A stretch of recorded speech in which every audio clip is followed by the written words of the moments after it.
Tonight, somewhere between the hours of 2 a.m. and 4 a.m., a silent phenomenon will sweep across the globe.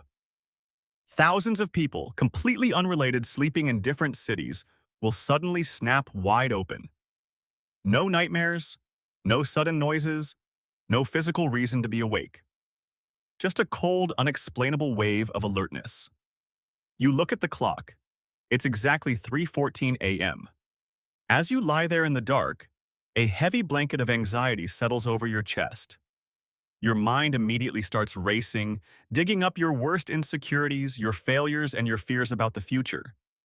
You feel completely isolated, like you're the only person awake in a dead world. To fix it, you do what everyone else does. You reach into the dark, grab your smartphone, and let the artificial glow hit your eyes. You scroll.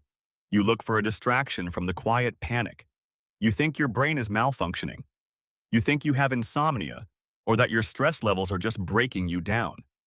But modern science has just uncovered a truth that changes everything we think we know about sleep, history, and human consciousness. You are not broken. You aren't suffering from a glitch. What you are actually experiencing is a millions of years old survival program deeply embedded inside your DNA, an ancient biological inheritance that modern society has quietly weaponized against you. To understand why your brain forces you awake in the middle of the night, we have to look at the world your ancestors actually evolved in. For 99% of human history, the night was not a time of peace. It was a landscape of absolute terror.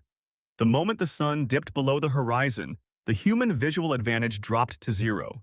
We became blind, slow, and incredibly vulnerable. Out in the shadows, the true rulers of the ancient world woke up. Leopards, hyenas, wolves, apex predators with perfect night vision who viewed human beings as an easy meal. If early human tribes had slept the way we sleep today, in one massive, uninterrupted 8-hour block, our species would have been wiped out before we ever left Africa. If an entire tribe is unconscious at the same time, they are nothing more than a defenseless buffet. So, evolution found an ingenious solution. It hardwired our biology through a concept scientists call the night sentry theory. Human tribes did not sleep simultaneously. Instead, our internal circadian rhythms, the biological clocks inside our cells, were naturally staggered. Some people were genetically programmed to be night owls, staying alert until midnight. Others were early birds, waking up before dawn. But the most critical group were the midnight sentries. These were individuals designed by nature to naturally fracture their sleep. They would sleep deeply for a few hours, and then, right around 3 a.m., when the camp's fire began to die down and predators were most likely to strike, their internal clock would release a spike of cortisol and adrenaline. This wasn't a gentle awakening. It was a sudden, hyper-alert state meant to instantly prepare the body for a fight. They would wake up, check the perimeter of the camp, put fresh logs on the fire, and ensure the tribe survived the most dangerous hours of the night. That 3 a.m. rush of adrenaline you feel tonight?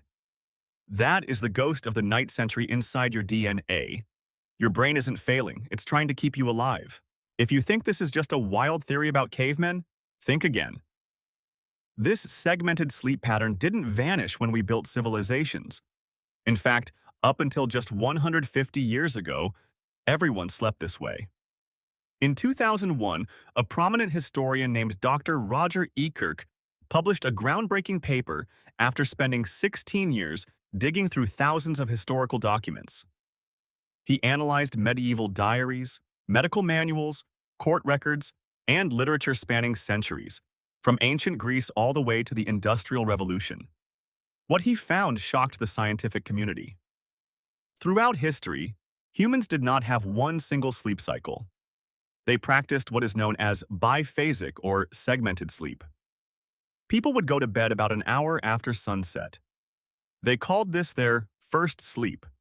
They would sleep deeply for about 4 hours, and then, right around midnight or 1 a.m., the entire population would naturally wake up. This wasn't considered a medical problem, it was completely normal. This gap in the middle of the night lasted for about 2 hours, and it was known as the watch. During the watch, the world belonged to the quiet. People didn't lie in bed stressing. It was their favorite part of the day. Housewives would do light chores. Scholars and poets like ordinary people would sit by the hearth and write because their minds were completely uninterrupted. Medical manuals from the 1500s specifically advised that the absolute best time for deep contemplation, studying, and reflection was during the quiet hours of the watch. After 2 hours of quiet wakefulness, people would experience a wave of drowsiness and fall back into their second sleep, which lasted until dawn. The references were everywhere. It's in Homer's Odyssey, it's in Old English ballads. It was so deeply embedded in human culture that when people woke up at night, they didn't think they had a sleep disorder. They just thought they were being human. But how do we know this wasn't just a cultural habit? How do we know it's truly hardwired into our actual anatomy? In 1992, a psychiatrist named Dr. Thomas Ware conducted one of the most famous sleep experiments in history at the National Institute of Mental Health. He took a group of ordinary modern volunteers and stripped away all artificial light from their lives. For 14 hours every single night, they were placed in absolute pitch-black darkness, mimicking the natural winter nights our ancestors experienced before electricity. For the first few weeks, the participants did what any tired modern human would do. They slept a lot, catching up on their sleep debt. But by the fourth week, something incredible happened. Without anyone telling them to, and without any external cues, every single participant's body naturally reverted to the exact medieval sleep schedule Dr. Eckkirch found in the history books. They began sleeping in two distinct blocks. They would sleep for 4 hours, wake up for 2 hours of total stillness, and then sleep for another 4 hours. But the real breakthrough came when Dr. Ware tested their blood during that middle-of-the-night waking period. He discovered that while they were awake in the dark, their brains were producing massive, elevated levels of prolactin.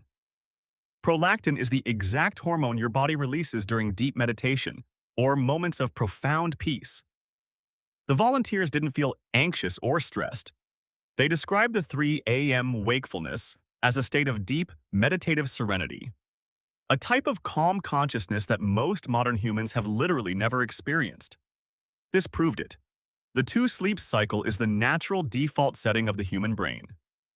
So, what killed it? The destruction of human sleep can be traced back to a specific moment in time, the invention of the electric light bulb by Thomas Edison in 1879. Before artificial light, the night was unyielding. If you wanted light past sunset, you had to burn expensive wax candles or oil lamps.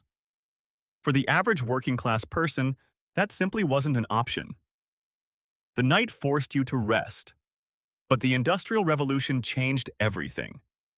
Factories realized that if they could light the dark, they could keep machines running 24 hours a day. Capitalism required a new kind of human, one who didn't split their night with a 2-hour gap of unproductive meditation. Street lamps flooded Paris and London. The electric grid spread across the globe. For the first time in 300,000 years of human evolution, we successfully conquered the night.